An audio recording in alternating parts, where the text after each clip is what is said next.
men came out of the blue. Very much different, it's so true. Turn out to be the talk of the town. Whoever saw it told another one. They passed the word everywhere. Everyone wants to see it here and there. That's why it turned to the talk of the town. Yeah, Dangerous Man, the movie is fine. John S. Red directed it. He's my man. So quick, he made lots of fans. His name all over with respect. Whoever saw the film said it's perfect. Don't lose the fun time. Go and see it. It's unforgettable. Oh yeah. Do not miss it.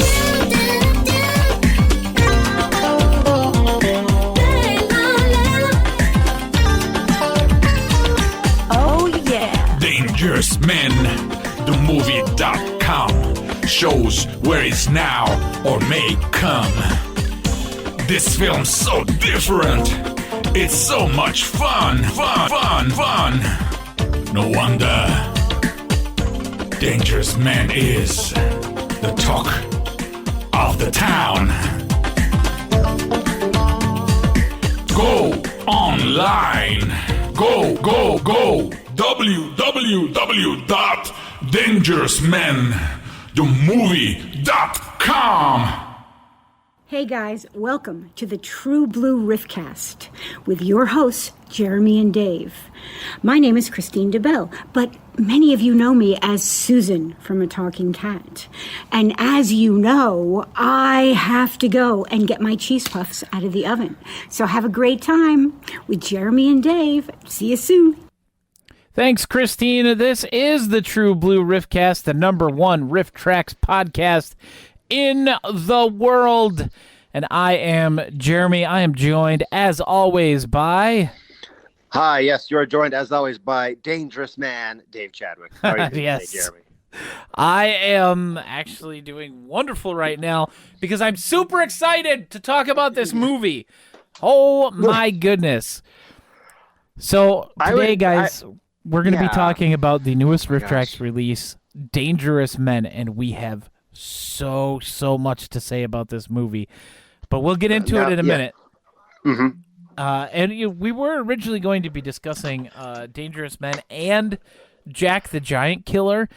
That changed about 3 hours ago when we both decided that we should actually watch the movie that we're supposed to be talking about. And I started about how far behind me were you, Jeremy? Would you say? I think I was like 20 minutes behind you. Yeah, it was about 20 minutes behind me. And I'm watching this thing, and I can't believe what I'm seeing. And Jeremy sends me this messenger. It's like, oh, my gosh, this movie. And I was like, where are you? He told me where he was. I was like, okay, I'm about 20, 30 minutes ahead of you. And it gets worse. It gets so much worse. And then did it ever. We may have to table our discussion about Jack the Giant Killer. Yeah. Because I don't know how we're going to get any of it in. I mean, I know we've both seen Jack the Giant Killer about, 50 million times a piece? Oh, my gosh. Yeah. Somewhere around there. So we could probably talk about it without watching it. But so much of our brains is caught up in Dangerous Men that it might not be possible. Yeah, there's a lot to unpack with this movie. And so we're going to be spending most of the time talking about that. So if you were here for Jack the Giant Killer, we'll see you guys in our next episode because we'll just carry that over. But before we get talking about Dangerous Minds, and I know we're kind of just going quickly here, but that's because we really want to talk about this movie. Let's take a look at the weekend box office. #1 movie, of course, is The Eternals. Second place movie for the weekend, Clifford the Big Red Dog. Another movie that's available to watch for no extra charge on Paramount Plus. and it That's a still came garbage in service, by the way. at That second Paramount place. Plus is awful. My kids like it. That they get to watch all the SpongeBob they can handle, so they're happy. Well, no, I mean, third, just like the service itself is just like, the technical side is just bad. Especially trying to watch it on the PlayStation. I really don't use it that often, so I can't really tell you. Dune is in third, No Time to Die, fourth place, and rounding out the top 5, Venom, Let There Be Carnage. And and no real surprises there as far as the top 5 movies. I didn't see any movies this week. Did you? Well, I mean, like in the theaters. I mean, of course, I saw movies, but I don't have time to go and do things. I work. Oh, right, you and have a I job. sleep, and that's about it. Especially now because we're getting so close to Christmas. You know, like next week I work 48 hours, and that's a lot for retail. I don't have a job. I have a sneezing cat I have to take care of. Can you hear that? A sneezing cat? A sneezing cat? No, buddy. I'm inside today, guys. I thought it would be less distracting because it's so cold. Like, I'm not going to go for a walk, go to the nice park, and have everybody hear the nature and freaking helicopters pass over me, interrupting the podcast. I thought it'd be like, no, yeah, it's going to be a nice change of pace, sort of. And then my cat wants my kitten wants my attention. Yeah. Yeah. And that. in some other movie news, we got 2 other things to mention real quick, just to touch on. There was a new trailer came out for some Spider-Man thing. I don't know. Looks interesting, I guess. Yeah, I'm sure but the more interesting news to me comes from the Twitter feed for Movie Head Pictures. And that is the fact about Spider-Man, that on November 15th, they wrapped production. Well, it says end of production. I'm guessing he meant filming. Birdemic. Oh my gosh, I didn't realize I typed it wrong. Birdemic 3, end of production. Birdemic. That's how it says on the Twitter. Did he really do that typo on his Twitter? Birdemic 3, end of production. No space. 11/15/2021. So they've wrapped filming, and now it'll take like 3 days to edit it, and we'll have it by Christmas. Yeah. Oh man, and of course we're gonna watch the movie. I mean, I kind of have to at this point, but I'm not looking forward to it. Me neither. I mean, anybody who listens to this podcast knows my beef with James Wan, and it's Jimmy Noodles or whatever.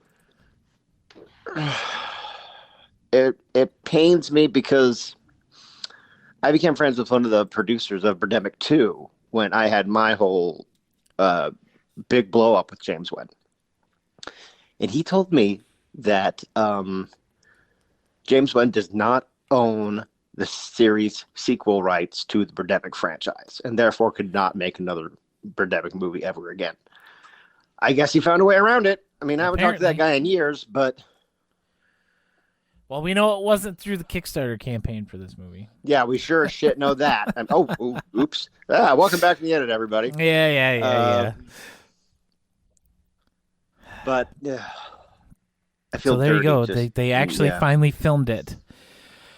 Oh, man. Speaking of things that somehow got put to film, let's move on to Dangerous Men.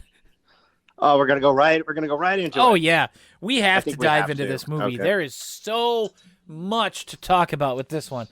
Like the fact that this movie, they started filming it in the mid-'80s. It was like 1984 or something. 1984. And it didn't get released in any shape or form until 2005. Okay, so 21 years. That's spanning 3 decades. So that's like 3 calendar decades: 80s, 90s, 2000s. Yeah, they started filming it in '84. They did some more filming in the '90s, which explains a few things that we noticed in the movie. Like the calendar that says December 1995. Yeah, I saw that. I'm like, I refuse to believe that this movie was not made in the 80s because Yeah. it looked like it was made in the 80s. And that's because it kind of was made in the 80s. But they did a really good job of matching the crappiness from 1984 to 1995 whenever they sure filmed the other did. scenes. Yeah. Because it's indistinguishable. It really is. Well, I mean, in a way, it makes sense because you'd have to imagine, like, I don't even know where to begin.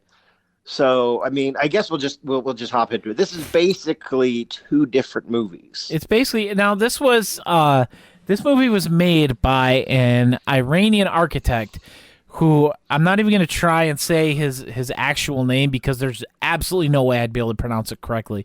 But he did change his name he John Rad wrote, directed, produced, edited, and scored the film to John. Well, he changed his name to John S. Rad, but in the credits it just says John Rad, which, it's a good name if you're going to change your name to something.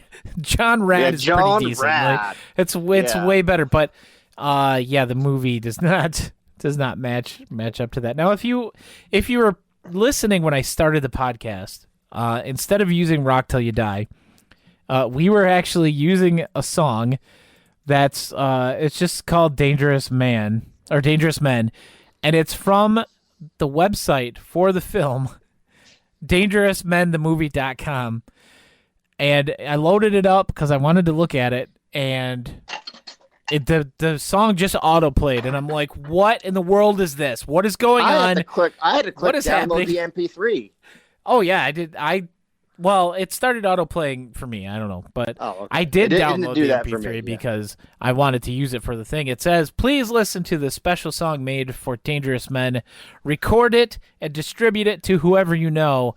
So that's what I did. I'm distributing it to whoever I know through Twitch here and the podcast, and we will be playing it again at the end instead of Rock Till You Die again, just in case you missed it, because... This deserves to be listened to, but sorry, Rock Till You Die. But, like it's literally as wild and nonsensical as the movie itself is. But okay, so the Wikipedia page for this movie is great because under plot, it just says the plot of Dangerous Men is somewhat unclear and changes abruptly toward the middle of the film. And it. Boy, howdy, does it ever just abruptly change? Because, we'll get there. But this movie is so confusing, Okay, it's all over the damn place. Let's just So how about we break it down in broad strokes, and then we go back through the different storylines because we'll try to anyway because there's so much. Yeah, it's kind of insane. So broad strokes, there are two brothers. One his name's Daniel. The other one name is a brother cop. We never really find out his name. Oh no, we'll call him Clint Cuckoo. Yeah. Okay, so and that does actually, it's part of the movie. Yeah, that is part of the movie. So Daniel and Clint Cuckoo are brothers, and they are both. Well, Clint Cuckoo is a cop, and Daniel is just got engaged to Mina. Yeah, and so. Mina and Daniel go to Mina's father and like, hey, we want to get married, get your blessing. And Mina's dad said, of course, I'll grant you my blessing. And then they go to a beach where they encounter some biker ruffians. Tiger and Leo. And Tiger and Leo say, hey, we're going to beat up Daniel. And sorry, Twitch, we're going to rape Mina.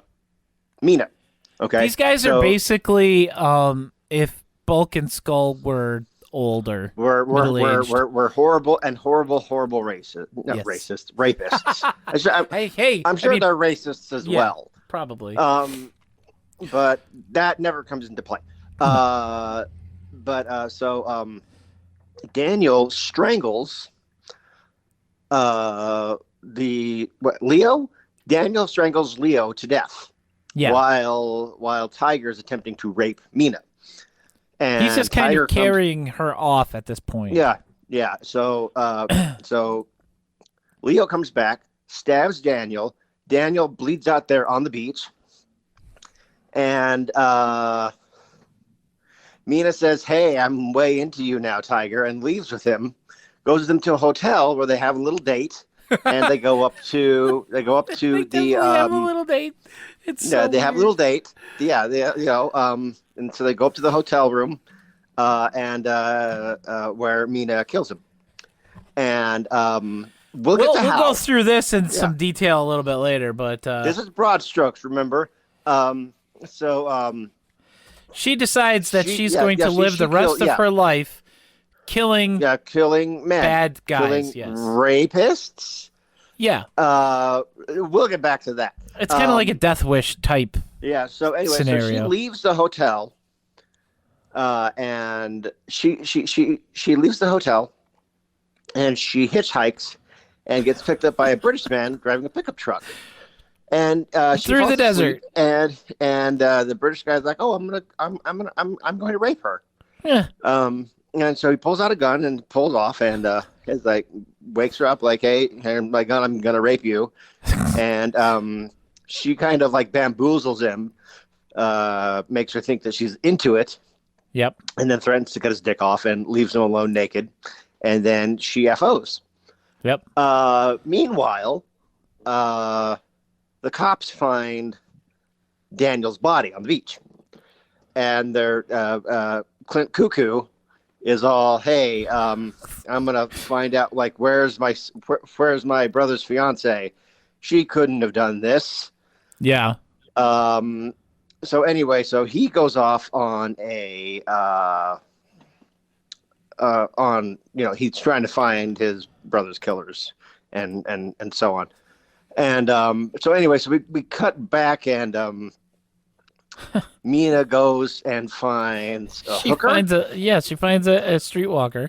Yeah, she finds a lady of the night, lady of the darkness, or however it is, whatever weird phrase that she calls it. And she's be like, "Hey, you want to like come hang out?" And she's like, "Sure." And they go to a hotel room, and she asks her. Well, first there's some confusion, and then she's like, "Hey, what's it like being a hooker?" And she's like, "Oh, well, it's terrible. I don't know whether I'm gonna live or die. Anybody could kill me." And then Mina's like, "That's not gonna happen to me." So she goes out and she pretends to be a hooker, and what she does is she ends up like murdering her Johns. So like her. Like as I think it's Kevin or Bill says, I can't like they show up on this news. I don't know what this was worse. This was worse than the newscast from Birdemic. Yeah, the whole such as seals thing. This was worse. It looked like Baghdad Bob, is what it looked like. Who was replaced by a Asian female. Yeah. That's basically like that's what it seemed like to me. And like, so her murders get noticed, but she goes and she keeps on murdering. Meanwhile, Clint Cuckoo, like his cop friends, his partner, and the chief, say, "Don't investigate this. You're too close to this. You're gonna get yourself killed or worse or something." And he's like, "Oi, what am I gonna do? Stand on my toes and wiggle my fingers or something stupid?" Yes, wiggle my thumbs and stand on my toes, or it was really dumb. It was some really weird thing that he said. Yeah. So anyway, he goes to this. He follows some leads and goes to this biker bar. He finds out that like one of the guys that was killed was part of this. Are you there? Yeah. One second. I hate to interrupt, but I've got some things going on in the Twitch stream.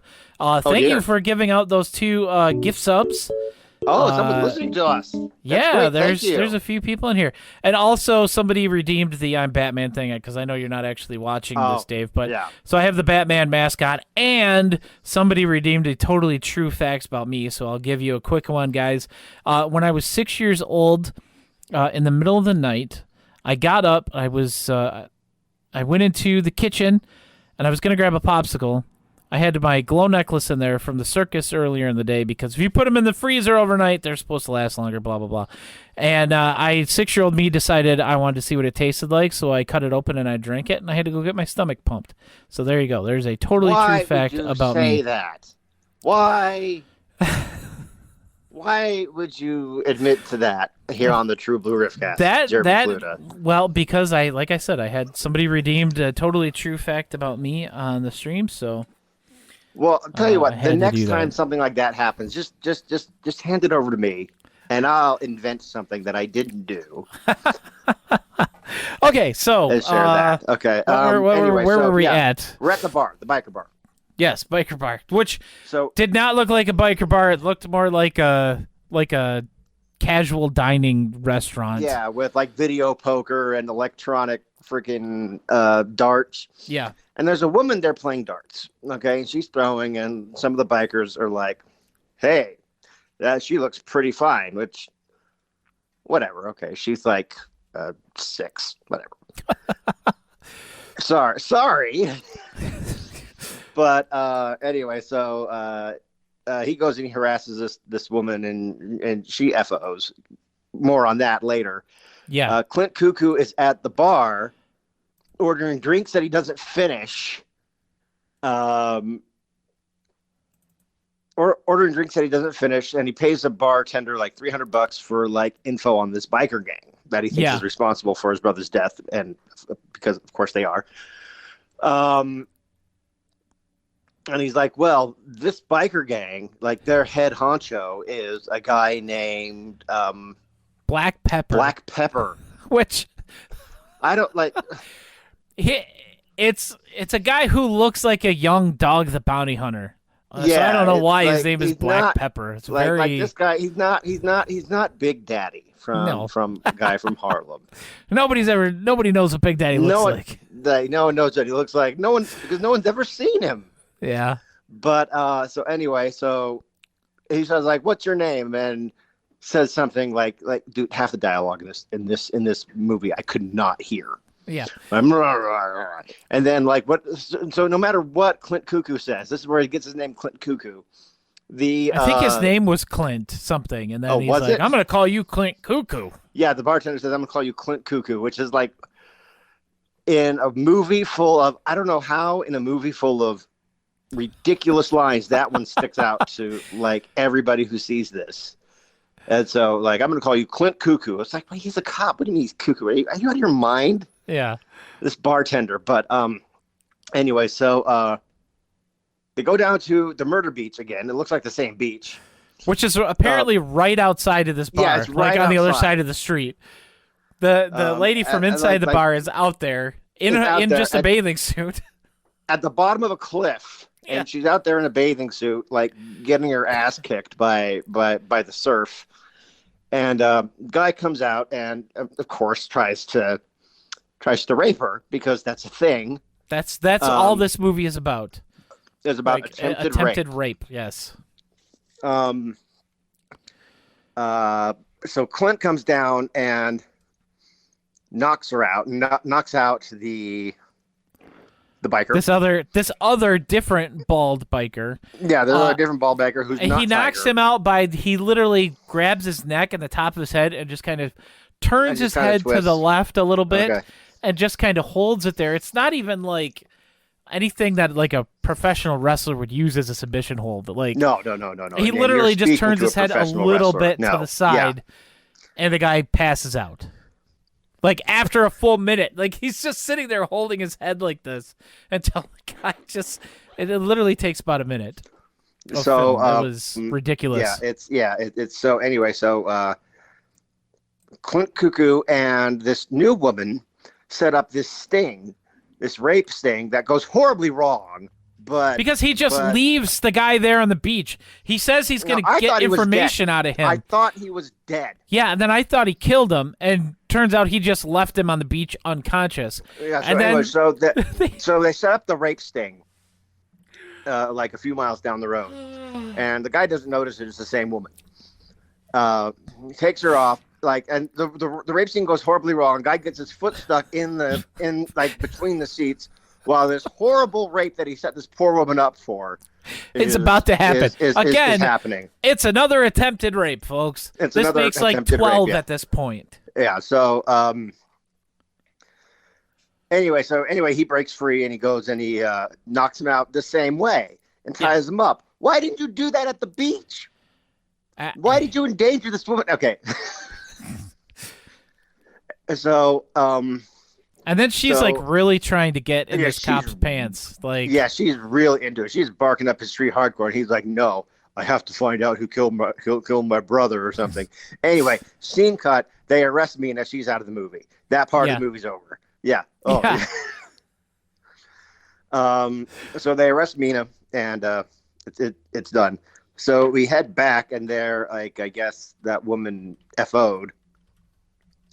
And he's talking smack with bald rapist biker, the second. Yeah. And he takes him to Black Pepper's hideout. Yeah, he just like guides him there. Yeah, he guides him to Black Pepper's hideout. And suddenly there's a bunch of cops there. And they take well, first there's a bunch of henchmen for Black Pepper pop out, and they all, they hold their guns on Clint Cuckoo. Yeah. And then the cops all show up. Yeah, and it's immediately settled, and then they begin the raid on Black Pepper's hideout. Now we go into Black Pepper's hideout, and it's clearly the 90s now. Yes, totally.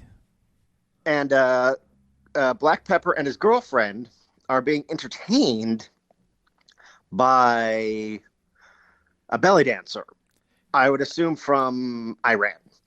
Yeah, like out of nowhere, this belly dancer just shows there's up. There's this big, no nice way to say it. The, titty waving belly dancer. So like, there's this big belly dance scene, and they're like, "Hey, that's great. We're gonna go F now." And it literally smash cuts to the scene in the bedroom, and there's surprisingly, with some other scenes in this movie that have happened, there's surprisingly no actual nudity in this scene. He ran out of his nipple budget in 1989. So by the time he got to filming the stuff in the 90s, he couldn't afford it anymore. Yeah. So he couldn't all the people around Los Angeles or wherever he was. They hey, this guy's gonna ask you to take off your top for like $50. Don't do it. So he's got to work with what he's got, man. So the cops raid the place, and it gets all samurai cop for a minute. Oh, there's like wild literally samurai cop. Energy. Yeah.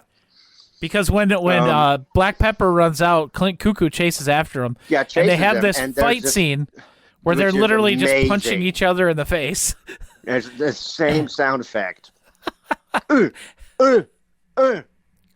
Like over and over and over again. And Clint Cuckoo loses. Yeah. And Black Pepper runs off. And so the chief comes up, and now he's the star of the movie.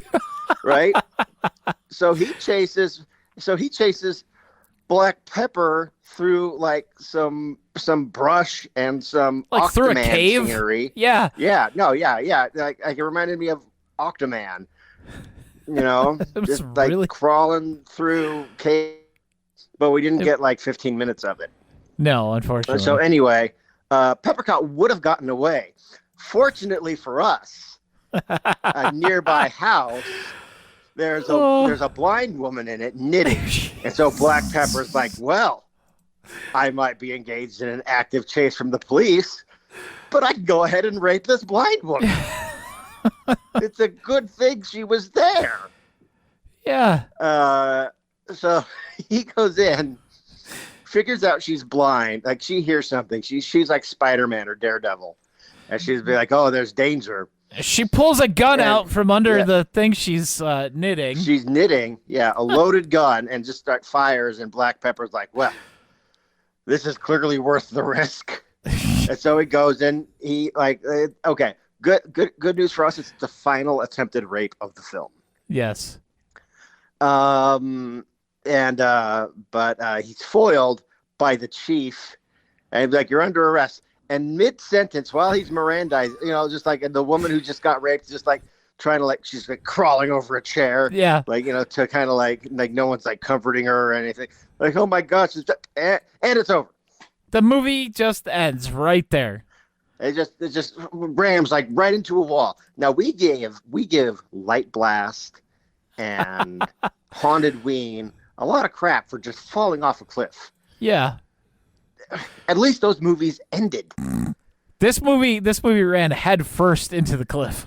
Yeah, just like didn't you fall off the cliff? It was like at the bottom, and then it just like rammed right into it. Like, oh, movie over. With like none of our main characters on screen. Mina wasn't on screen. Clint Cuckoo wasn't on screen. Like all these people we had spent all this time with just disappeared. Yeah, it was extremely abrupt. Extremely. I think this is probably the most abrupt ending to a movie. The most abrupt ending to anything I've seen since the end of Sopranos. Like, because that, you want to talk about abrupt. I never watched Sopranos, but I know about how don't they go to like a diner, like it's Twin Peaks or something, and then it just literally just just cuts to black in the middle of like a sentence, and that's the end. Well, I mean, they obviously all got gunned down, right? I mean, sure. Yeah. So this movie, oh my gosh, Josh, you're gonna have to wait a minute. Josh Flowers in the chat. What does Josh want? What does Josh Flowers want? just redeemed a totally true fact about me. Oh, I'll do this one. Dave's taking over. All right. Okay, so does it have to be true? Yes, it has to be true. Okay. Okay. One time when I was in the war, I was in the medical supply warehouse in Mosul. This is 2004. Getting real, folks. And a firefight breaks out outside the warehouse, and my sergeant turns to me and says, "Chadwick, you're the fastest. You go to our trailers and get Ray." And Ray's another soldier, and bring him back here to make sure that he's safe from the firefight that's going on right outside. And I told him to get effed because Ray's fine where he is because the trailers are 10 minutes away. And he's like, "Do it now." I was like, crap. So, like an idiot, like I'm gonna have to sprint to this place, and it's November. It's like November 2004. It rained recently. There's no what do you call it? Like underwater sewers or anything like that on base. So like everything's just like puddles, and it's like crazy cold. So I don't take my weapon. I don't take any of my gear with me because I'm just trying to sprint to make it to this place, right? While there's this crazy firefight happening right outside. Probably one of the dumbest things I ever did. And I'm just like running like through this like live firefight between the enemy and us, and to make it back to the trailers. And it feels like it probably only took about 5 minutes, but it felt like an hour. I get to the trailers and I pound on Ray's door. And Ray's like, "What?" I was like, "Come back to the warehouse." He's like, "Screw you." And I was like, "No, screw you. You're coming with me." And okay, look, not to be mean, but like back then I was pretty skinny, and that's why I was pretty fast. And Ray was kind of a big fatty, and so on the way back, he doesn't run as fast as I do.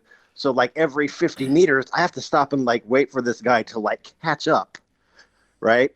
So anyway, the long and short of it is that because we gotta talk about Dangerous Men. We get back to the warehouse, everything's fine. Well, I mean, there's still a firefight going on outside. Yeah. But that was a story of me risking my life for no reason. Okay. Okay, so we got through to the ending of Dangerous Men. Now we need to go a little bit more in depth about some of the things that happened in this movie because it's insane. I think Dave, you called it the Star Games of action films. Yes, it's the Star Game. It's the Star Games of crime movies. Of crime movies, okay. Because they're constantly throwing some crazy, like instead of it being sci-fi and there's like a dinosaur being thrown at us, or like glowing vomit or a floating clown or a bug monster king or something insane is happening like every 5 minutes. That's this movie, but with like crime stuff. Yeah. Because at the very beginning, this movie is basically two different movies that have incredibly anticlimactic endings. So let's talk about Mina and her, because she's basically the main character for, I would say, the first half of the movie. Yeah, there's the first half at least. Now, she just recently got engaged to Daniel, right? I think that's what we figured out his name was. Yeah, his name was Daniel. That's what Wikipedia these are the says kind it of is. movies that it's impossible to remember what anybody's name is unless they get a weird nickname like Clint like Cuckoo. Tiger. Yeah. Or Tiger, yeah. Or Black Pepper. But something interesting about this. This movie has the first use I've ever seen of a butt knife. Okay. No. When she goes with Tiger to this motel, the Tiger's like, "Hey, is there any place we can get some food around here?" And the guy's like, "Yeah, the restaurant here at the motel's open." So they go and they're sitting there, and she gets a steak that's very obviously rare, and because you want to talk about pink, and she like knocks it off of the table onto her lap, and she's like, "Oh, I'm so sorry. I didn't mean to do that." And then they just leave and go back to the room. And she's like, "I'm going to take a shower, and I want you to get ready." You get ready, which means take off all your clothes down to your tighty whities and try to get an erection. Like that's what get ready means to. This guy is not somebody you want to see in a pair of tighty whities. Also, okay, not for nothing, but like I can't let this go. The discussion of this scene go without commenting, because I feel like it's overlooked with the constant crap they're throwing at us. While she's getting ready in the bathroom, and she just comes out with a towel on. Mm-hmm. And keep in mind, she has a knife crammed between her butt cheeks. But he was licking her fiance's blood off of the murder weapon that he used. Yes, and it wasn't just like a single lick like sometimes a villain in a movie does. He was licking it clean. He's like, like back and forth. He was really into it. Yeah, it was, and then. It was very disturbing. She's in the bathroom, and she's got the shower. I just thought it was funny that the tub faucet and the shower were both running at the same time. And they're also it was also like one of the worst motels you could possibly go to, because like the walls were cracked. Yeah, it was really scuzzy. But I think he paid $30 for the night. So yeah, but we also have to. Yes, he was licking the knife like a Tootsie Pop, Josh, you're right.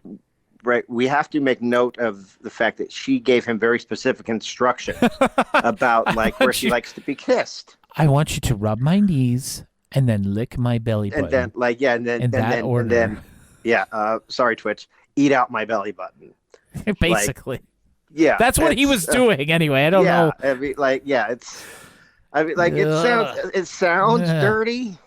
It eat looked, out my belly button. I felt dirty. Like I would say name that. That's the name of the episode, but I know that that is not acceptable. No, that's not gonna happen.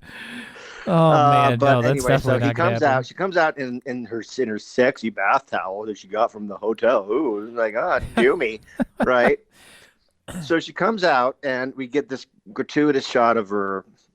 She's naked. She's naked anyway. So it shows her from behind really quick. You see her butt, and then there's a knife there. I'll see. She like her. Yeah, her. She's clenching the blade between her butt cheeks. You know that scene. You gotta be holding on to that pretty hard.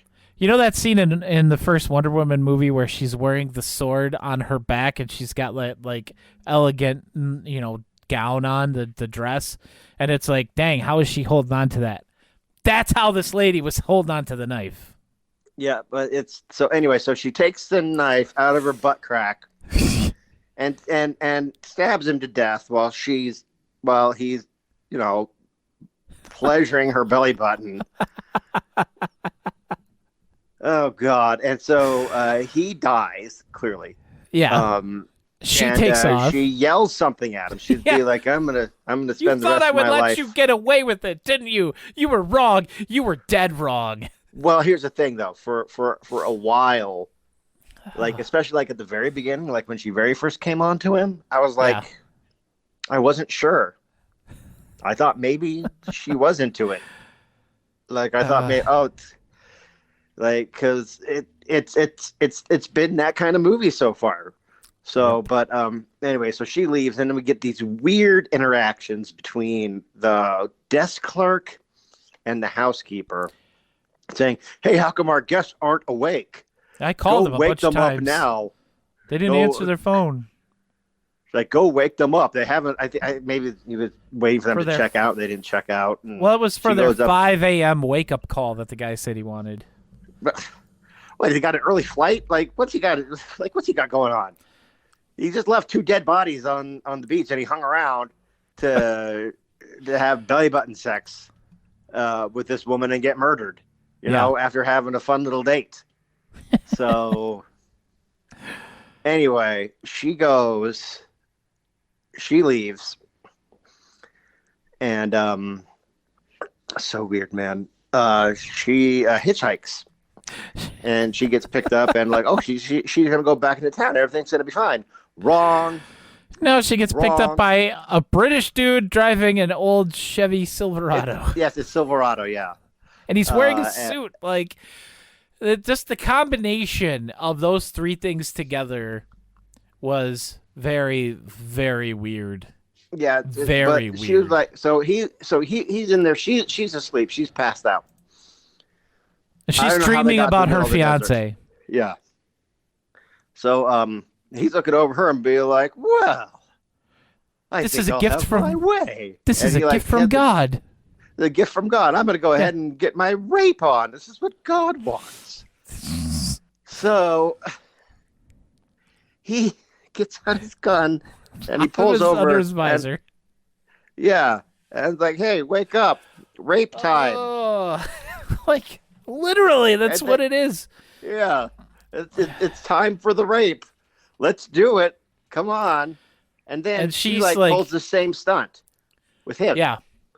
Yeah. She's like, "Oh, well, hey, you don't need that. I've always been attracted to older men." And then it's like, he's like, "Well, I have every reason to believe that you're telling the truth. I'm going to go ahead take your clothes off." Yeah. De-arm myself. He just puts the gun down on the dashboard. Yeah, it puts the gun out. Like, I don't know where she got. Is it the same knife that she stabbed? It's got to be. Yeah, I'm pretty sure it is. So anyway, he's still wearing his underwear. Thank God. Yeah. He's taking his clothes off. She grabs him by the junk. She wants them to trade places. Oh. And so he crawls over her, and like as he's crawling over her, she grabs. Sorry, Twitch. Sorry, Twitch is the new welcome back to the edit. Sorry, Twitch.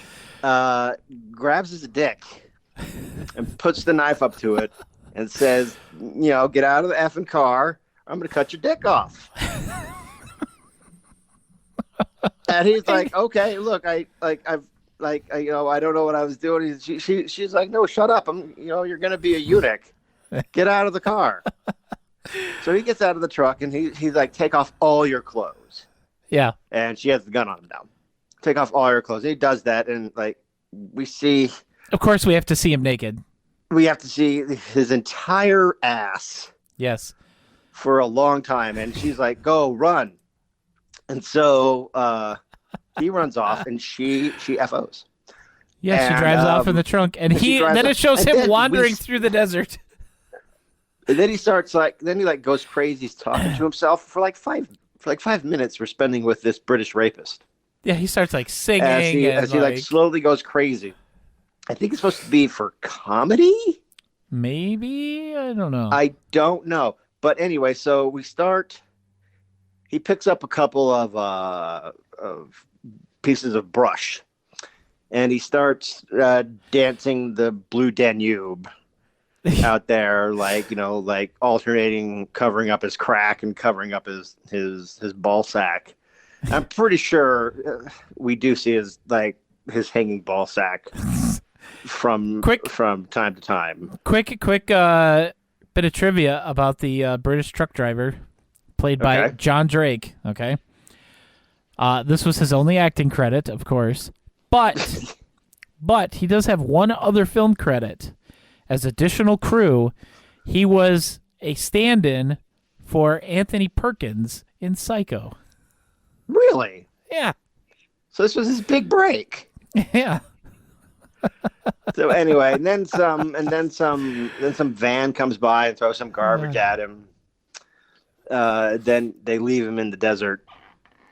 Yeah. And so he's out of the movie now too.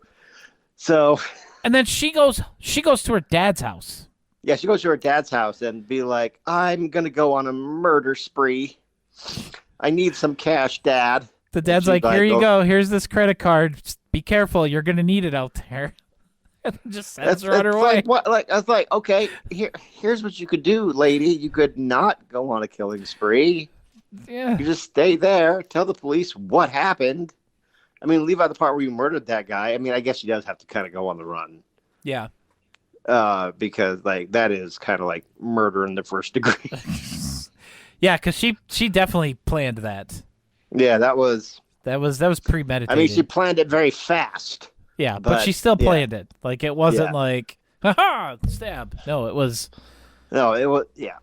But, so then first thing she does is goes and finds her hooker friend.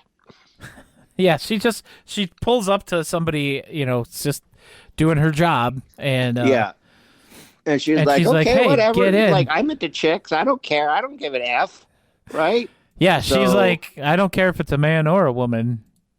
Like, right? Okay. Yeah. So, like, all right, whatever, lady. So they go to this motel, and like, she's like, Holden Caulfield, where he buys the hooker to just like talk to her. Yeah. Yeah. She's like already naked as soon as the door's shut. Yeah, she's like, okay, why well, are I'm you taking my your clothes off? Like, oh my gosh, how could I have misinterpreted the situation? Yeah. And what else?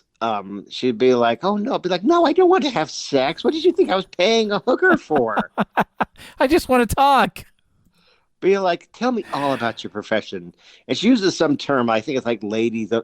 I want to be like what it's like to be a lady of the darkness or something. Yeah, and it was something hooker, weird like that. Yeah, it was really strange. And this hooker just breaks down, and she realizes that. She's like, I want you to tell me where you go that makes you feel unsafe and who you're most afraid of. And she's like, everybody, I could die at any minute. Yeah, my Johns could kill me. My pimp could kill me. And then so she breaks down, and then Mina doesn't care. She'll just be like, well, I'm not going to let that happen to me. Yeah. So she goes and she finds, her first murder. Now she goes and she starts murdering guys who aren't trying to rape her. Yeah. She finds a dude at a restaurant who's just sitting there minding his own business, where they're wearing a ringer tee and his 80s haircut and his mustache, right? Like, so he's just sitting there like eating his nacho cheese fries or whatever. And they're in Los Angeles. She was like motions him like, come here. She's like, me? He's like, yeah, come here. I want to F you. And I was like, okay, cool, fine. I'm a creep. Like, yeah. But it was clearly solicited on her part. Oh, so yeah. they go to a hotel, and like she we see him get murdered by the shadows on the wall. Yeah, they do that a few times times after this. That happens a few times where she's just going around killing everybody. Yeah. And next thing we know, one of the more quote unquote spectacular murders that Mina commits is there's a guy who I don't know, like they're making out in his car. I mean, she clearly solicited this whole thing because they're out in the middle of nowhere, and she was like, "Are you sure this is what you want?" And he said, "Yes." This was another. She had gone to the beach. Yeah. She had gone back to the beach where her fiance was killed, and she wrote something in the sand with like a shell. Yeah, that you can't see. Yeah. And this was another instance of when the music in this movie goes absolutely bonkers. Because we need to touch on this a little bit. We kind of need to rewind and do this because first we get like this weird like synth music that they say it sounds like Seinfeld's theme song from Seinfeld's sleazy cousin or something like that. Yeah, something like that. Yeah. So we get this music, and they're on the beach, and once her fiance gets murdered, they start this beach murder goodbye ballad song. That's just like, it's this woman singing about how she can't live without him and, goodbye and all this stuff. And it's really weird. And it carries on through like the next couple scenes, almost to the point where she's in the hotel room with the guy. I think that's when it stops, and it goes back to the weird synth music. But at this scene, when she's back on the beach and she's wearing like a blazer and like a pantsuit type thing, and like it's just this guy singing, and they're just like, yes, the new service that sings what you write in the sand is working beautifully, or something like that. Yeah. And so she like runs off the beach like distraught, and as she's walking, she gets picked up by this guy in this car, and the car is a Datsun B 210. And the reason I know this is because of something that I read about this scene. So she's in the car with this guy, and he pulls off somewhere off the road, and like you said, she's like, "Are you sure this is what you want to do?" And he's like, "Oh yeah, definitely." And then she shoots him. Yeah, kills him dead, and then gets out of the car, pushes his car. It's like this slow roll down the. Yeah, rolls down the cliff. Well, the cliff. It's more like a slope. Yeah, it's supposed to be like she's pushing the car off the cliff, and it gets to the end, and you just they just see play this explosion thing. Okay, so the reason that we know what this car is because it belonged to Mr. Rad's daughter. She had just graduated from high school in 1979, and her dad had forbidden her from seeing a guy that she disapproved of. So she went off to go see him anyway, and so he took the car from her, like the whole car, and he told her she'd never see it again. And 25 years later, this movie comes out, roughly 25 years later, and she sees her car on screen getting this dude, killed inside it and then rolled down this thing and presumably exploding into flames. Exploding, yeah. And she's like, now I know where it went. He had to punish me worldwide, publicly.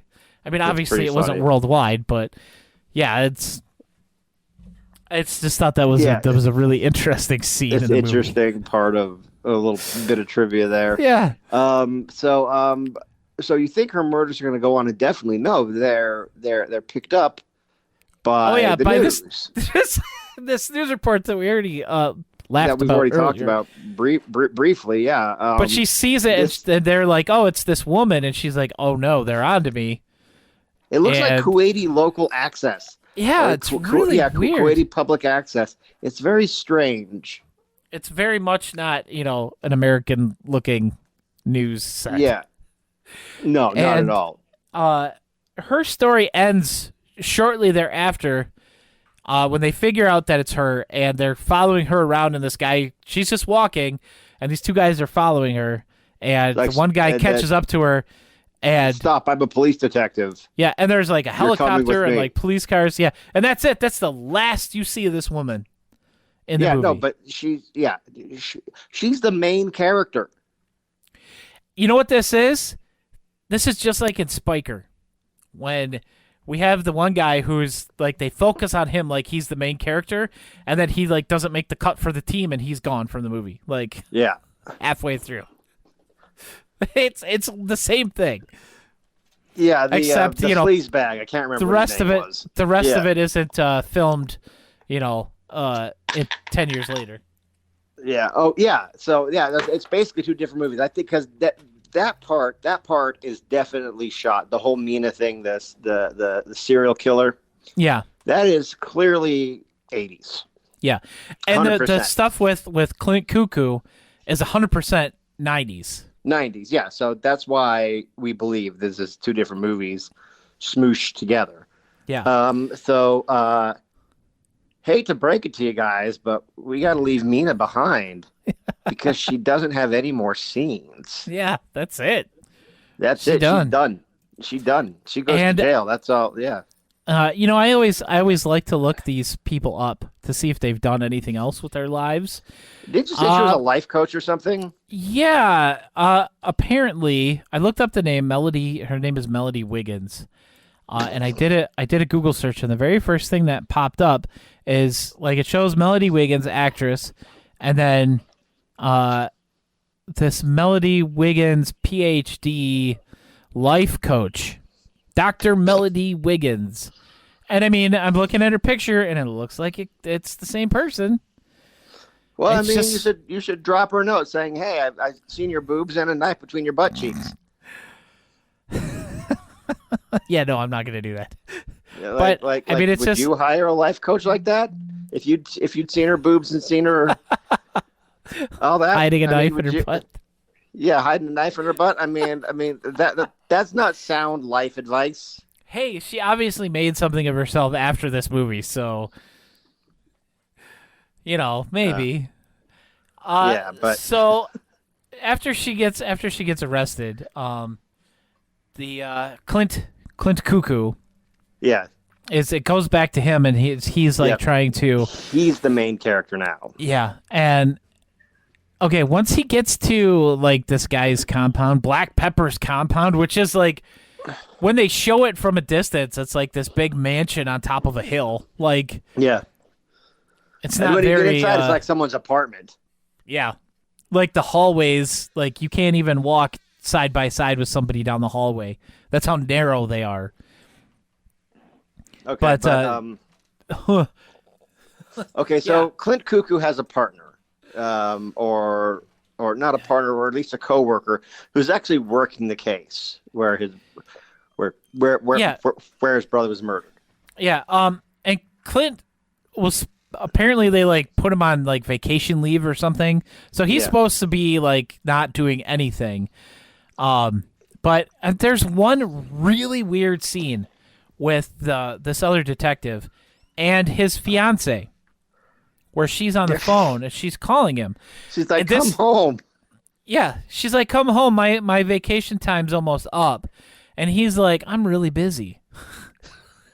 Like, I'm trying to solve this case. It. So how's your sex life?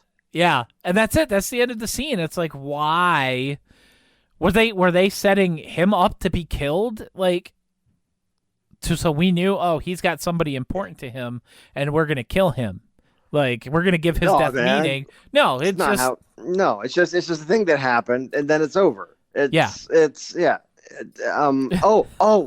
to talk about the first time we see Clint Cuckoo. We need to talk about this robbery that takes place at the very beginning of the film. Yeah. And okay, so there's this robbery. We have no idea who this guy is at this time.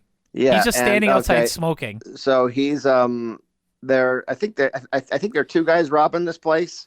Yeah, and there's the cashier, and then the lady and then who there's a owns woman. The place. Yeah. She comes out like, "You're not robbing me," and he's like, "Whatever," and she like kung fu's him very awkwardly.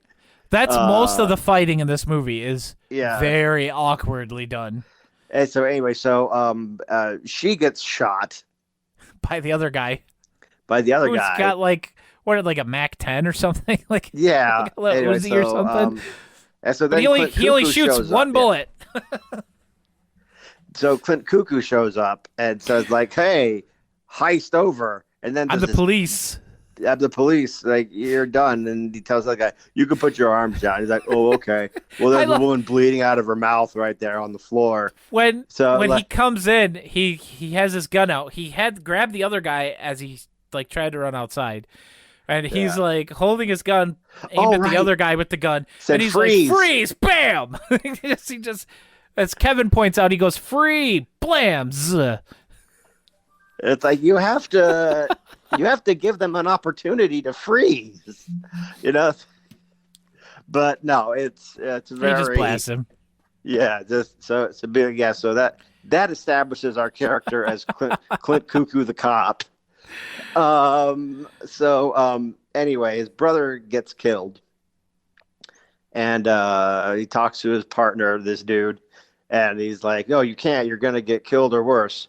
And a very strange part about this part of the movie is that like whenever the cops talk to each other, I mean, they're clearly in the same room that's set up to be shot at different times of day. Yeah. And like one desk is like pushed to one side of the room and the other desk is pushed to the other.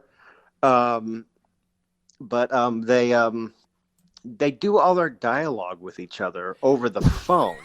And they're very clearly in the same room. Just one guy's just like standing farther away. But it's but it's recorded. Yeah. Like it's so bizarre.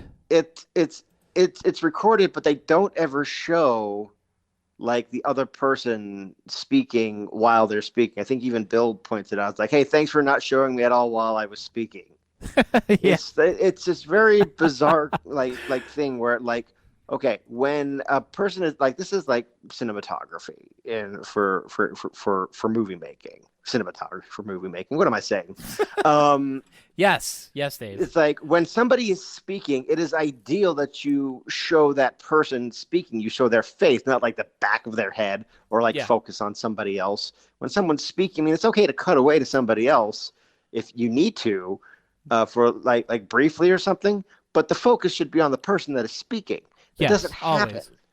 Yeah, I mean, it's like it's one guy. It's like one take. It's the chief who becomes the main character at the end for like the last 2 minutes of the movie. Yeah, for the like last 2 to 5 minutes of the movie. He becomes the main character. I say 2 minutes because, believe it or not, the runtime of this film is only 74 minutes.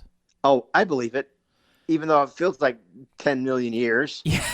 Well, parts of it did. Like, I think to me, the first half kind of felt like it was dragging, even though there was a lot of things going on screen. Yeah. And then once Mina disappeared, the movie just flew by. Like, yeah. Anyway, the chief and his partner both tell him, "Don't be investigated. You're going to get yourself killed or worse." Or worse. So he doesn't listen to him. He goes to the bar where the biker gang is, and he talks to this very, based on his dialogue, I would say he may have been held back a few times in elementary school. Yeah. This not very smart kind of bartender, even though Clint Cuckoo is not very smart, because like one of the things that like you notice immediately, he's drinking beer and he's paying $100 a piece for these beers. Like, keep the change. It's like, "Oh, that's 200, that's 200s, mister. Are you sure you want to do that?" It's like, dude, shut up. Yeah. It's like, yeah, he's like, "Oh, I don't think you meant to give me $100. Like twice in a row. I'm going to call you Clint Cuckoo." So he ends up paying him like $300, but like Clint Cuckoo doesn't even like finish his first beer, and it's like, here, give me another beer. When the beer that he has in like these stupid glasses that they have at this bar, like, "You haven't even finished that beer, you ding dong." It's like, bring me another. It's like, that one clearly is not even finished. Like, it's like halfway done. Yeah. So, but anyway, he tells him all about the biker gang and all about Big Daddy. What's his name? Not Black Big Pepper. Daddy. Black Pepper. Yeah, Black Pepper. I knew it was something stupid, but no one's ever seen him. But so he's like, this group doesn't like it when you kill other members of this group. And then there's this woman that we've talked about before.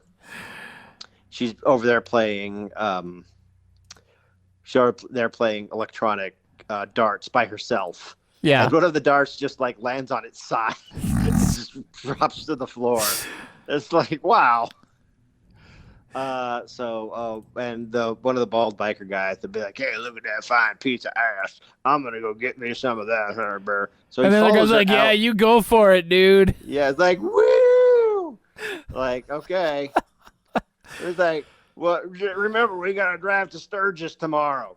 Yeah, that meth ain't gonna mule itself. Yeah. But he goes out, and she's out. She's like immediately in the ocean. Like this beach, I think it's probably the same beach that Daniel got murdered on. Yeah. It looks like it. I could be wrong, but whatever. And she's out there. I'm sure it was waves. because I don't think there would be, a different place that they filmed anything. Yeah, but this is clearly in the 90s, and this woman's out there in a not very flattering swimsuit for her. Yeah, it's. I'm gonna say, because I kind of saw a lot more of her than I would have liked. Not gonna lie. Yeah. So she's out there getting her ass kicked by these colossal waves. Yeah, it's literally like throwing her around. Yeah, so she comes back out, and the biker guy is like, "Hey, I'm here to rape you," and she's like, "Oh no," and Clint Cuckoo comes down and saves her, and like while he's doing this weird non-wrestlers move, and you're talking to a former pro wrestler, guys, okay? I mean, not to brag or anything, but that move, even with the stuff that we do, not going to do anything. That's not a thing. No. So while he's doing that, she just went over and just put her dress back on. Yeah, and she's just standing there and she's watching, just walking around like it's got nothing to do with her. These guys aren't fighting at all. Like, she's I'm just not standing interested, there bored. Yeah. Which is going to be completely the opposite reaction that she has later on in the movie, when she's way into Clint Cuckoo for for doing the same thing. After the exact same thing that happened. So anyway, so he knocks her. And okay, first of all, you think the guy's dead. I thought for sure that guy was dead. Yeah. I thought they were 100%. implying that he died. That he unalived him, yeah. So he what happens next? Oh yeah, so they form this plan. And so they leave. And they know that, I guess they know somehow that they're going to be going down this road in their little bike caravan yeah. Anyway, so his friend comes out, he's yelling for him. Hey, where are you at? And sees this lifeless corpse on the beach. Oh, there you are, MFer. And so he goes down and he's like, get up. Picks him up. Are you okay? Come on, let's go. And I'm like, he's alive? I was so mad. Yeah. I was like, that's not... No, he's supposed to be dead. Oh gosh. So anyway, then we have the rape sting scene that goes horribly, horribly, horribly, horribly wrong in the most cartoonish way. They act like this Volvo is dead on the side of the road, like the hood's up, and she's sitting on the trunk of the car, and she's got one leg straight out. She's got these really short shorts on. She's trying to be all shirt sexy and stuff, yeah. all opened up, and you can see her bra and stuff underneath. And all the bikers drive by except for this bald one. He pulls over. The guy that tried to rape her. Yeah. This morning. And they show Clint laying down on the back seat with a helmet on for some reason. And so he's hiding, and the guy takes her, and he tries to get out of the car, but his foot is stuck under the seat. And so she's screaming, and the guy's carrying her away, and he's trying to get his foot out. It was the dumbest. It's just and you feel horrible. It's no, you bastard. It's why did you set this woman up to get raped again? Let's see. Okay. Also, I also can't get over that the guy didn't notice that it was the same woman. Well, I think he may have said something Like after he picked her up, he's like, we're gonna try this again or something along those lines. I think he did recognize her after a time. Okay, and then anyway, but it looks pretty bad. It looks like it might actually happen. So anyway, he finally gets his dumbass foot unstuck after, like things go horribly. Like it's horrible, dude. It's so horrible to watch this. Yeah. And so he finally goes out and he's walking out there like the Terminator, and he points his Luger at him, and blam, blam, blam, nothing happens. Now, okay. Yes. Like the guy doesn't even flinch. The police officer, the detective doesn't even flinch. Okay, so I'm like, did she like change his bullets to blanks or something? Like what happened? And she crawls away like, oh my gosh, I can't believe it's happening. Yeah, like she's but just then like, she just like the most. She just stands there again with the bored look on her face. Yeah, she gets, but she takes him. He takes her down.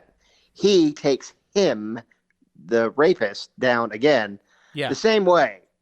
And this time she's way into it. Yeah. This time she like really wants to climb his tree. And he's like, hey, like, grab the rope out of the trunk for me. And he ties the guy's legs up this time. He puts his handcuffs on his arms, which he didn't do on the beach, which he should have just handcuffed him and then taken him then. But instead he had to use this same, I'm going to turn your head slightly and knock you out again. And then I'm going to handcuff you, and then I'm going to tie you up. And she's all into him now, and he's like, "Go put some more respectable clothes on, please." And she's like, and then fine. We have to watch her change. Yeah, she like goes over, opens the back of the car, pulls a pair of jeans out. Like she like bends over real slowly to slide her little short shorts off. So of course, they got the gratuitous shot of that. And and then she puts her jeans on, and that's like the end of the scene. He's like, all right, you need to leave now. I'll talk to you later.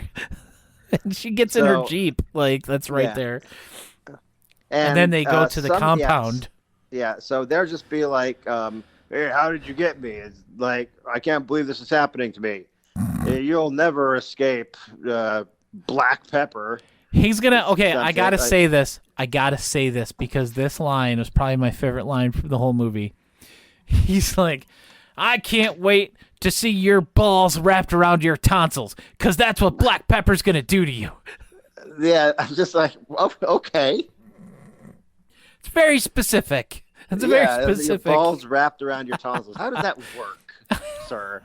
What are the physics of that? How is that gonna happen? I don't know, but it was such It sounds like something you hear on Tiger King. It's like, it was such an insane line. Like, in a movie full of insanity, I think that was probably the craziest line in the whole thing. Okay, so anyway, they bunch of stuff goes down. Movie turns into Samurai Cop. The movie turns into Samurai Cop. So I think we have to talk about really the third part of the movie. Which is kind of like we say it's two movies, but it's really three because the movie then becomes about Black Pepper and the Chief. Yeah. After Black Pepper kicks the shit out of Clint Cuckoo. Now, is he unconscious or is he dead? Clint Cuckoo, no, they called an ambulance for him. Okay, they called an ambulance for him. Right.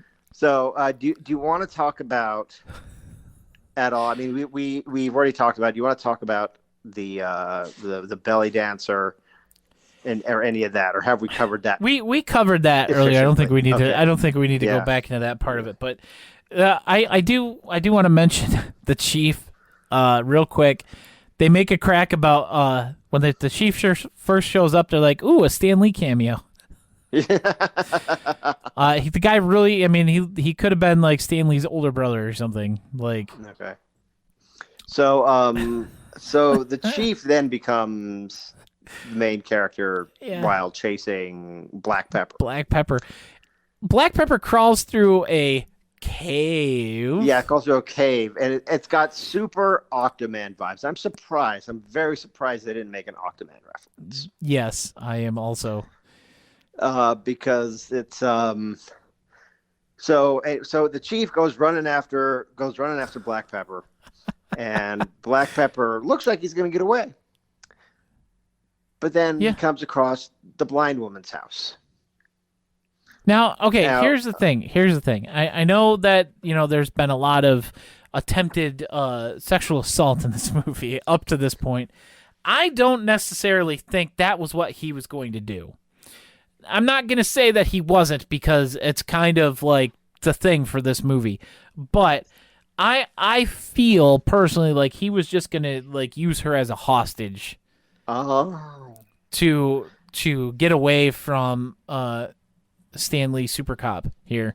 And, You're giving this movie a lot more credit than I know. I'm giving this movie a lot more credit than probably anybody did at this point. That's how I'm choosing to look at it. Like, he was going to just use her as a hostage. Like, why? This is another one of the weirdest. It's just a very unusual decision to make. I also think this is probably like one of the very last things to be shot, because you look at Blind Woman's haircut and the way like everything's shot. It's all way new. It's much more. It looks like it could be late '90s. Yeah. And I don't know how to say this without sounding like a jerk, so I'm just going to say it. Blind Woman is the most attractive woman in this movie. That played by Sita Thompson, who was in Citizen Toxie, one of the Toxic Avengers movies. Oh. She's actually been in a couple things, more than most people in this movie. But anyway, she was actually she didn't have any lines to mess up like everybody else. Yeah. So she's knitting. Why is a blind woman knitting? What the hell? I don't know. Doesn't make any damn sense. It sure doesn't. So anyway, she also has a gun underneath her knitting. Yeah, underneath the little blanket she's working on. So anyway, so Black Pepper takes he's running from the cops. He's gonna hang out in this house, and he has a knife with him, like a knife. Yeah, it looks like a knife. Yeah, not like the butt knife from earlier. Yeah, so he goes in and he's like checking this woman out. He's like, oh my gosh, she's blind, and she just fires like 3 random shots. I'd have been out of there. Yeah, I'd have been the hell out of there. But no. So anyway, so he decides to okay, well, here I go. I'm going to make my move. And she screams and crumble over onto the ground.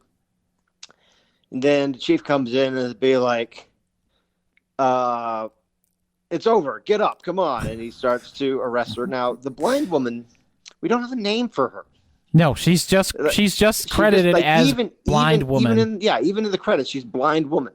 Yeah. So I do got to say this, the women who the actresses in this movie, they portray people who have just survived a near sexual assault very well.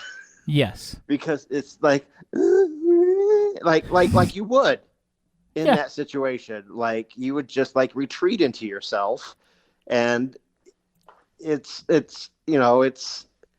awful. And each time a woman is almost sexually assaulted in this movie. Each time a woman is almost raped in this movie. Should we count them? Should we count the attempted rapes in this movie? Is that possible? No, it is possible, I'm sure, but I don't really feel the need nor the desire to do that. I just wanted to say real quick, in response to Edgy Berserker, who's in the chat. Oh, hi, Edgy. This movie sounds bonkers. Yes, this movie was absolutely bonkers. Yeah, it's crazy. It's insane. So anyway, the blind woman is just curled up, she's trying to climb over a chair, and that's when it freeze frames and the credits start. Yeah. The movie slams face first into a brick wall. Right, and just dies a horrible, horrible death. So it's a weird trick. You're left to wonder. So Pepper Cat, Black Pepper, is this movie's big daddy, but I don't even know what I'm trying to say, man. It's just this movie messed with my head so much. I think you can't look at it as one movie. You've got to look at it as the Mina story. Then you got to look at it as the Clint Cuckoo story. And then you got to look at it at the very end where it's the black pepper story. that little 2-minute, 3-minute segment where it's the chief, Black Pepper and the Chief. Yeah, Black Pepper, the Chief, and Blind Woman. So it's really 2 movies and one like little short, short like film a pilot to a that they failed did TV in like show. 2003. Black Pepper and the Chief coming to the CW this fall. So it's really like 2 movies and a short film all like brought together. Now we talk a lot about on the podcast about movie selection for RiffTrax. I cannot believe they riffed this movie like this. Yeah, no, just like the I'm okay. It's bonkers. Yeah, it's like I'm glad they did it. I enjoyed myself. It was definitely an experience. oh yeah. In fact, I'm going to say it for me, and my money, it's a Riff of the Year contender. It's a contender. You know what? I am inclined to agree with that. Just because this movie came out of freaking nowhere. Yeah. And B, it's so bonkers. And they finally did it. They released a movie that was higher on the creep and skis scale than Shrunken Heads. You think so? No children were exploited in this movie. No children were exploited, but overall, I think just because of the sheer number of attempted assaults in this movie, it kind of just overpowers. Yeah. Just because it's so much. Like, it's half the movie. Yeah. Can we just say that, like, if you're bothered by the depiction of sexual assault, you don't watch this movie. Really, don't watch this because don't do it. It'll. I mean, we make it sound like it's you. funny, and it is, but no. No. But like, I mean, like for me, just the amount of sexual assault in this movie is just baffling. Yeah. Hey, Dave, I have to ask you a question. Would you watch this movie unriffed? No way. No way. I would nope out. Like, okay. Like at the first, I would probably would have noped out at the first beach scene, or like when the first murder. I don't know, but I would have noped when out she early killed on, the tiger in his underwear. Yeah. I would have seen the butt knife, and that would have intrigued me a little bit. But then it would have got to the next scene in the truck, and I'd probably be like, yeah. Word you never knew you would say when you woke up this morning. Intrigued by the butt knife. Butt knife intrigued me. I think that's the title for this one. The butt knife intrigued me. I have to write this down. Oh no, I would not watch this movie on Rift. Absolutely not. Would you have? I mean, a butt knife. The butt knife intrigue. Okay, so here's the real question: is the butt knife a knife? No. No. Okay. It wasn't big enough. It is not a knife. No, it was not big enough. It was a knife. It was a butt knife, but it was not a knife. Who's the most interesting character? Who's most interesting character in Dangerous Men? Oh, an interesting character? Yeah. I'm going to say the British guy. Yeah, I was about to say, I think it's the second rapist. Yeah, the second attempted rapist. The second rapist. Oh, gosh. Guys, we're sorry if this is both at the same time, simultaneous, like Schrodinger's True Blue Riffcast. It's both one of the best and one of the most horrible episodes we've ever done. Yeah. But we have to talk about the rape like it's hilarious. Oh my gosh. Oh, God. We've been talking about this one movie by itself for over an hour. Yeah. So, oh man. Is there anything else to say about Dangerous Men other than I don't know. I mean, I guess I would recommend it. I mean, you have to experience the movie for yourself, guys. I'm sure many of you in the chat. I can't see the chat, but I'm sure many of you have already seen it. Yeah, I don't know. I don't know if anybody. We know obviously Edgy hasn't watched it yet. Yeah.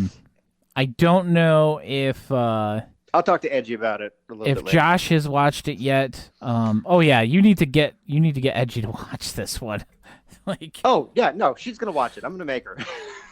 I mean, not that I have any control over her or anything, but I'm just gonna pressure her to watch it until she does. I don't have any control. I'm just gonna make her do it. I'm just gonna, because that's a thing that I do. I don't know.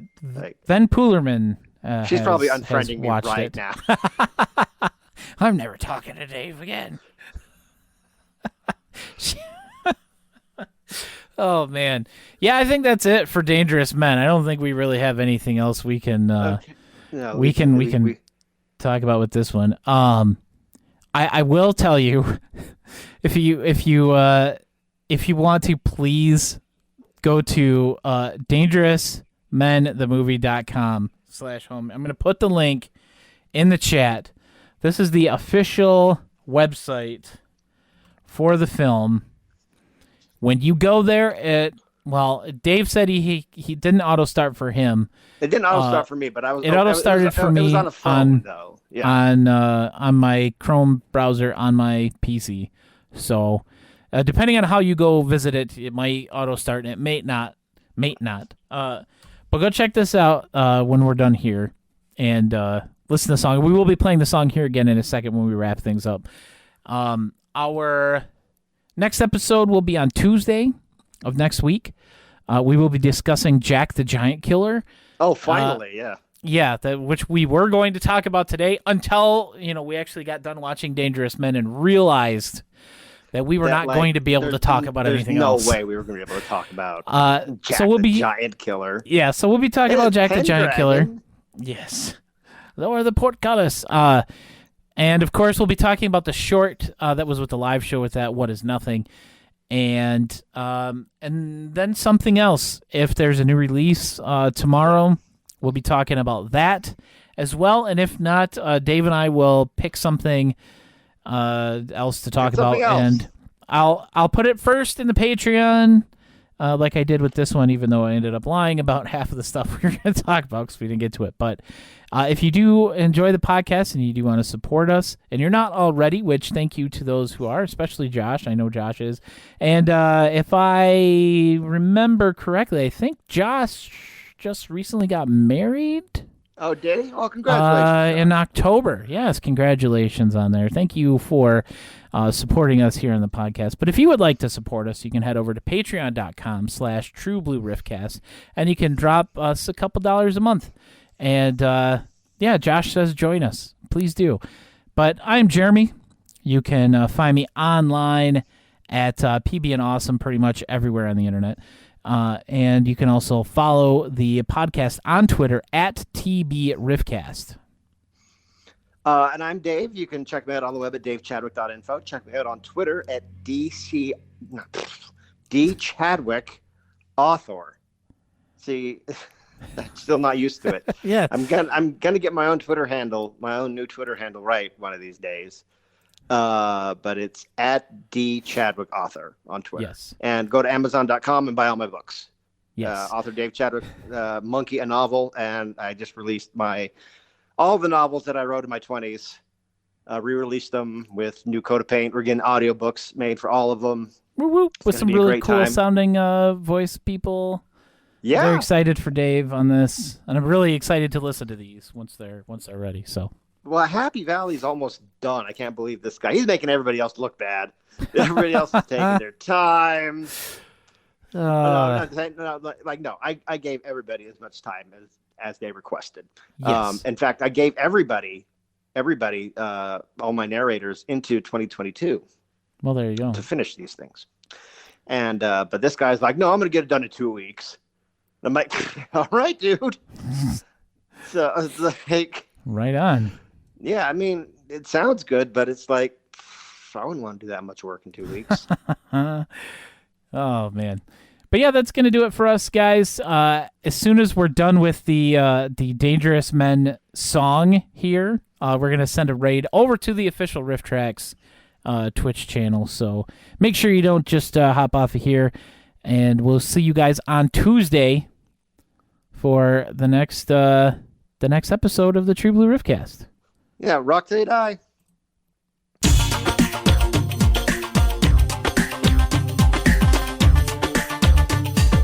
Dangerous men came out of the blue.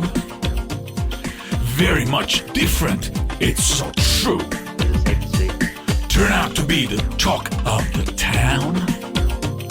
Whoever saw it told another one. They passed the word everywhere. Everyone wants to see it here and there. That's why it turned to the talk of the town. Yeah, Dangerous Man, the movie is fine. John S. Red directed it. He's my man. So quick, he made lots of fans. His name all over with respect. Whoever saw the film said it's perfect. Don't lose the fun time. Go and see it. It's unforgettable. Oh, yeah. Do not miss it.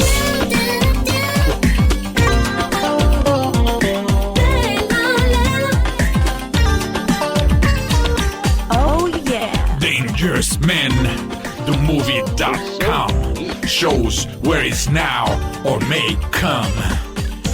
This film's so different. It's so much fun. No wonder Dangerous Man is the talk of the town. Go online. Go. www.dangerousmenthemovie.com